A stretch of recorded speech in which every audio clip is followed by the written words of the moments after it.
Bonjour, bonsoir, partout où vous me suivez. Je suis venu aujourd'hui faire cette vidéo. J'aimerais comprendre une chose. Je cherche à comprendre vraiment cette chose.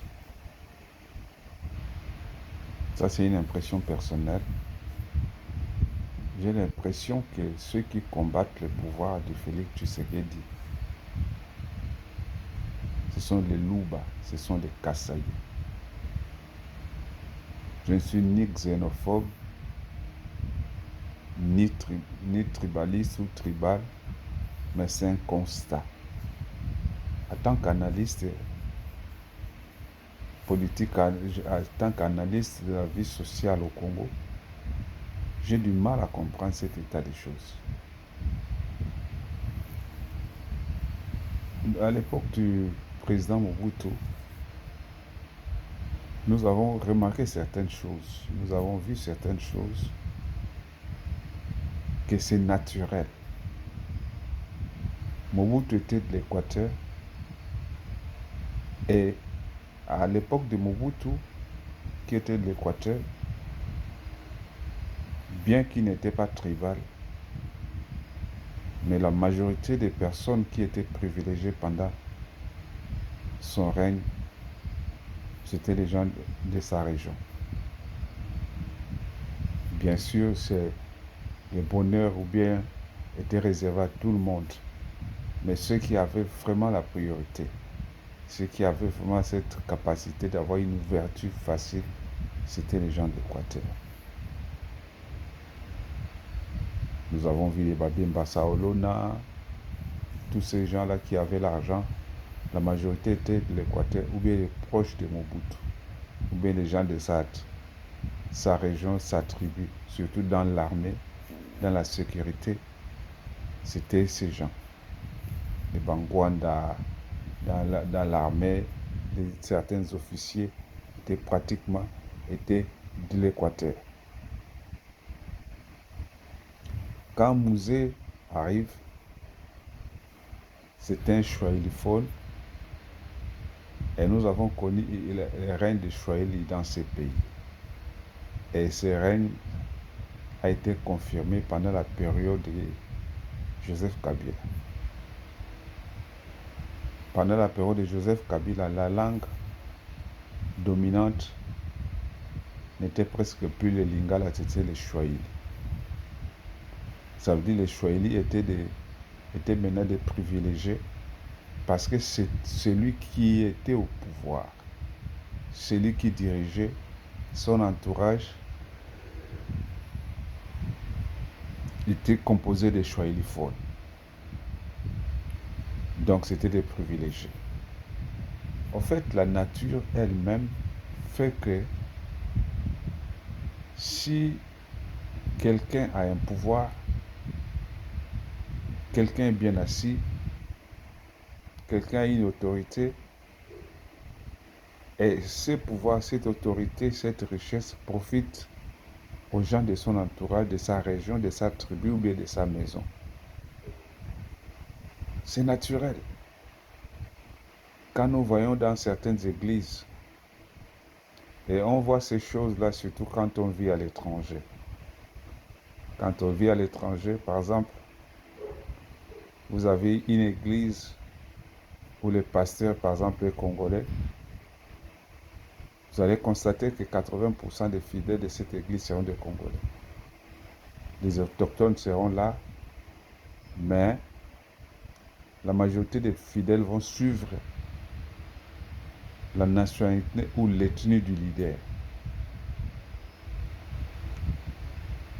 Dans certains pays, c'est même pire. Quand vous êtes dans une société, une entreprise, si le DG est par exemple d'une région ou bien d'une tribu, ce sont les gens de cette tribu-là qui sont un peu privilégiés.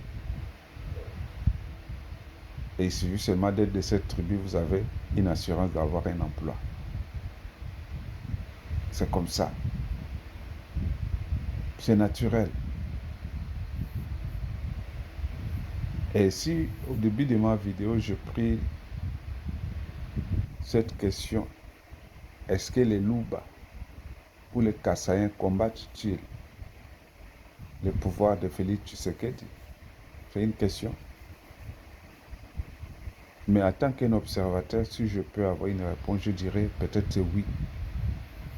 Parce que parmi les gens qui sont là pour combattre le pouvoir de Tshisekedi, curieusement, ça devait être les gens de l'Équateur, ça devait être les gens du Congo central, ça veut dire que ça devait être les gens des autres ethnies, sauf les Balouba. Parce que les Balouba, logiquement parlant, devaient être unis, devaient soutenir Fachi, parce que ça fait longtemps depuis que le Congo est Congo, depuis l'indépendance jusqu'à nos jours, c'est la première fois qu'un Louba accède au pouvoir. Ça veut dire que nous pouvons dire qu'au Congo maintenant, le pouvoir est réservé aux Louba. Et les Louba devaient soutenir leurs fils, les Kassaïens devaient soutenir leurs ressortissants, parce que c'est lui maintenant qui est au pouvoir. Mais c'est le contraire que nous assistons. Si on essaie de compter les gens qui sont là à combattre le pouvoir de Tshisekedi, on peut avoir 50% de Balouba. Je ne sais pas si c'est par jalousie ou si c'est par conviction politique ou bien s'ils ne croyaient pas qu'un Louba pouvait un jour arriver au pouvoir. Prenons le cas de Perrault Louard. Il serait un membre de l'IDPS, un partisan de l'IDPS. Il ferait bien un bon militant de l'IDPS qui défendrait le pouvoir de Félix. Mais en dehors de ça, il a signé que Félix, qui est quelqu'un de sa région, doit partir, doit disparaître. Pour quelle raison? Personne ne connaît. Je ne sais pas si c'est des raisons politiques. Un monsieur comme Mike Mukebai, quelqu'un qui parle bien, qui devait soutenir le pouvoir qui est dans sa région, lutter pour que ce pouvoir-là demeure, il les combat. Vous savez vous-même, dans notre sphère politique, tous ces Balouba qui sont là pour faire un combat acharné contre le pouvoir de Félix Tshisekedi. Si vous commencez à comptabiliser dans votre entourage, ceux-là que vous connaissez, vous allez vous rendre compte que ce que je dis est vrai. Et en plus, l'ethnie de Balouba, les gens de Kassai, c'est une partie des intellectuels du Congo. Ça veut dire des gens qui comprennent bien ce que c'est le Congo, qui comprennent bien comment faire pour que ce pays émerge, comment faire, qui connaissent bien l'histoire, comment nous pouvons progresser, qu'est-ce qu'il faut faire pour que le Congo aille de l'avant. Ils comprennent bien cette histoire. Mais curieusement, la majorité des mauvais Congolais qui ont posé des actes qu'on peut considérer comme des actes qui vendent des pays, il y a les Balouba dedans. Un gars comme Raymond Chibanda, les fameux signataires des accords, avec le M23. A-t-il lu de ce qu'il signait? Mais il a été influencé. Ça veut dire que ce sont des gens qui sont facilement influençables. Et à chaque fois quand un homme politique veut créer la confusion dans ce pays, veut créer le désordre, il cherche toujours un ressortissant Louba pour le placer en train d'être l'instrument par lequel ce trouble pourrait arriver. Sami Badibang, un gars de l'IDPS que Kabila avait récupéré, placé Premier ministre pour créer toujours le désordre dans ces partis. Mais pourquoi ça arrive toujours au Baluba? Je répète que je n'ai jamais été tribal. J'ai des amis Luba. On a grandi ensemble. La majorité de mes amis, on a grandi ensemble. Ce sont les Luba. Mais je constate avec désolation, avec regret, que ceux qui mettent là les mandats, les régimes de Tshisekedi dans les difficultés, ce sont les Luba, que ce soit dans l'armée. Les responsables de la maison militaire de Tshisekedi, c'était un Luba. Il a trahi. Le président Félix va prendre un de ses parents, quelqu'un qui vient de sa maison, un certain Chibangu, pour le mettre directeur de son cabinet. Il a trahi. Est-ce que si aujourd'hui, Fatou perd son pouvoir, et le pouvoir va ailleurs, ça quitte les Kasaï pour aller ailleurs, les Kasaï vont-ils jubiler? Les Baluba qui ne veulent pas de ce pouvoir vont-ils jubiler? Ou bien ils vont regretter ce pouvoir? Le président Etienne Tshisekedi, de son vivant, il s'est battu. Il a été humilié, il a subi des humiliations, il a fait des combats pour avoir ce pouvoir. Il est mort sans accéder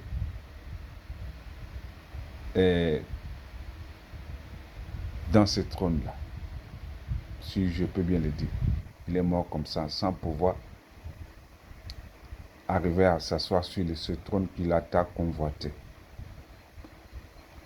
La providence divine a fait que son fils puisse bénéficier de cette grâce. C'est son fils maintenant qui est assis sur ce trône. Et quand le président Tshisekedi Wamulumba se battait pour ce pouvoir, tout le Baluba était derrière lui. Mais pourquoi quand son fils Félix arrive au pouvoir, curieusement tous les Baluba ne sont pas derrière Félix Tshisekedi? Certains Baluba se permettent, préfèrent même faire allégeance à un Rwandais comme Hippolyte Kanembe que de soutenir leur frère qui fait des choses palpables, visibles. Après la mort de Mobutu, Laurent Désiré Kabila est passé, Joseph Kabila est passé. Personne, je dis personne, n'a fait mieux que ce que Félix fait actuellement. Dans les difficultés, dans les blocages, dans les tourments, dans cette période de guerre, mais il fait quand même un effort pour arranger le pays. Quand je vois comment il se bat pour améliorer la condition de vie de ses compatriotes, j'ai suivi les vidéos des rocades qui se font là, les routes qu'on est en train de construire partout pour un peu donner la fluidité du transport au Congo, à Kinshasa. Les érosions qui se passaient partout à Kinshasa, dans certaines parties de Kinshasa. J'ai suivi une vidéo, la femme l'a dit que cette érosion, nous l'avons connue depuis 1985. C'est en 2024-2025 que les autorités congolaises ont pensé à eux pour venir réparer, leur donner un sens, de paix. Ils peuvent maintenant respirer parce qu'il y avait des maisons. À chaque fois quand il y a effondrement, quand il y a éboulement, quand il y a érosion, ce sont des maisons qui partent, ce sont des terrains qui partent, ce sont des parcelles qui partent. Et aujourd'hui, avec les efforts, ça veut dire que Félix est quelqu'un qui se bat pour le peuple. Si c'était pour l'argent, il devait prendre l'argent et puis laisser le pouvoir. Parce que c'est un pouvoir vraiment combattu. Mais il est là, comme c'est quelqu'un qui a reçu un mandat divin, un mandat de Dieu, c'est pour ça qu'il est toujours maintenu. Je pose toujours ma grande question là. Pourquoi les Kassaïens, pourquoi les Balouba ne veulent pas Tshisekedi de pouvoir? Pourquoi ils combattent? Vous allez me dire certainement que non, ce n'est pas tous les Balouba. Je sais que ce n'est pas tous les Balouba. Il y a certains Balouba qui soutiennent Félix, mais la majorité, si on essaie de faire une comptabilité, peut-être 50-50, peut-être 60-40%. Mais pourquoi cela? Ça devait plutôt être une autre ethnie. On pouvait comprendre que les Kassaïens combattent le pouvoir de Tshisekedi. C'est quand même normal. Les Swahili combattent le pouvoir de Félix. On peut dire que c'est normal. Les gens du Congo central qui combattent le pouvoir de Félix, on peut dire que c'est normal.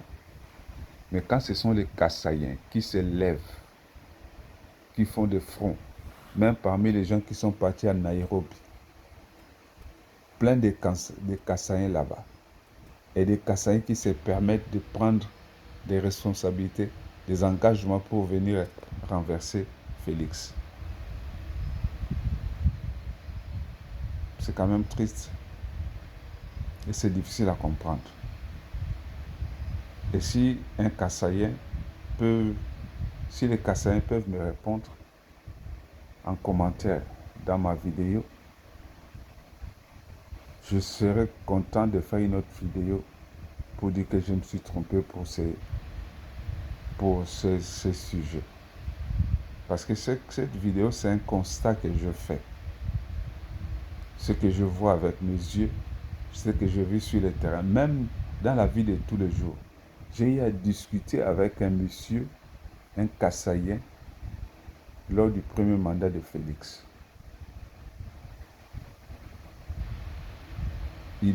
C'est un compatriote, nous sommes tous à l'étranger.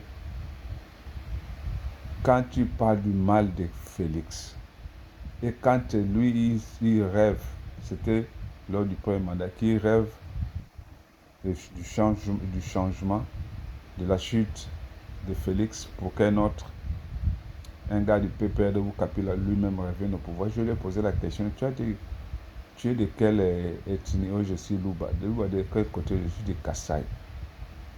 Kassai, je ne sais pas oriental ou occidental, mais il est dit Kassai. J'ai dit, mais pourquoi tu n'aimes pas ton frère Félix Tshisekedi?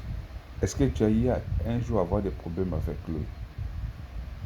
Non, pourquoi tu me dis ça? Mais parce que je dis que je conçois mal que toi qui es Kassaïen. Et moi, je ne suis pas Kassaïen.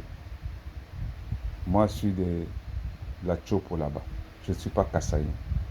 Mais je vois l'homme, les efforts qu'il fait, les présents que Dieu nous a donnés, les efforts qu'il est en train de fournir, tout ça là, je préfère les soutenir. Mais toi, qui est quelqu'un de son village, de sa région, de sa province, avec tous les efforts qu'il a fait chez vous, les universités qu'il a construites, les routes qu'il a construites chez vous, mais comment vous détestez tellement la personne?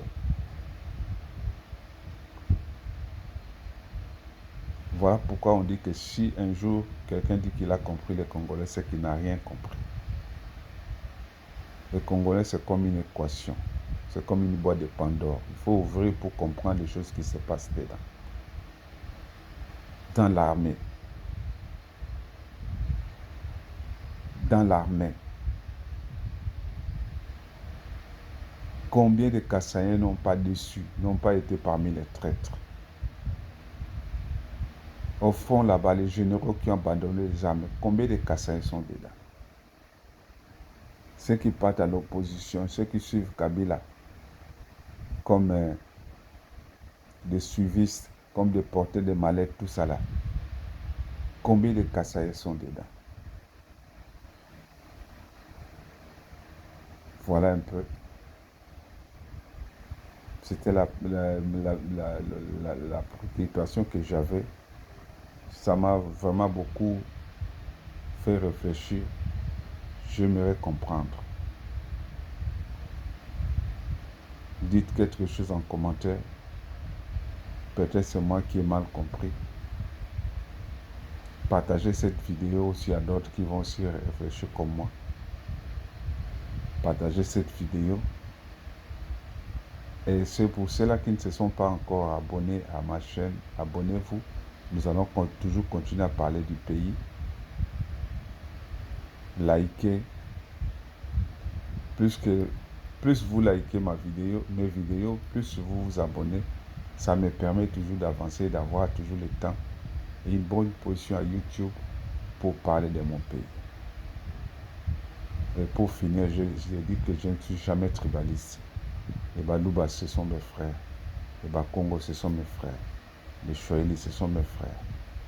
Comme disait Mobutu à l'époque, Papa Bomoko, Ekolo Bomoko, Mokontipe Bomoko, Parti Bomoko. Mais moi, ma préoccupation ce soir, c'était pourquoi les Louba, les Baluba, pourquoi les Kassaïens n'aiment pas Félix Tshisekedi. Ce qui m'a poussé à faire cette vidéo, c'est la réaction de Mike Moukébaï. C'est comme s'il a un problème personnel avec Félix Tshisekedi. Pero Louara, c'est comme si, à l'époque, là qui moi si na Félix. Ce sont des choses comme ça. Raymond Chibanda, comment on dit ça, na groupe ya Kabila, suivi c'est bateau balandaka. Regarde tous les Baluba, malgré tout ce qui s'est dit sur Kabila, malgré son identité dévoilée, malgré l'intention d'aller dévoiler, mais Baluba va toujours préférer toujours soutenir rien. Et puis va combattre Ndeko na bango. Merci pour la vidéo.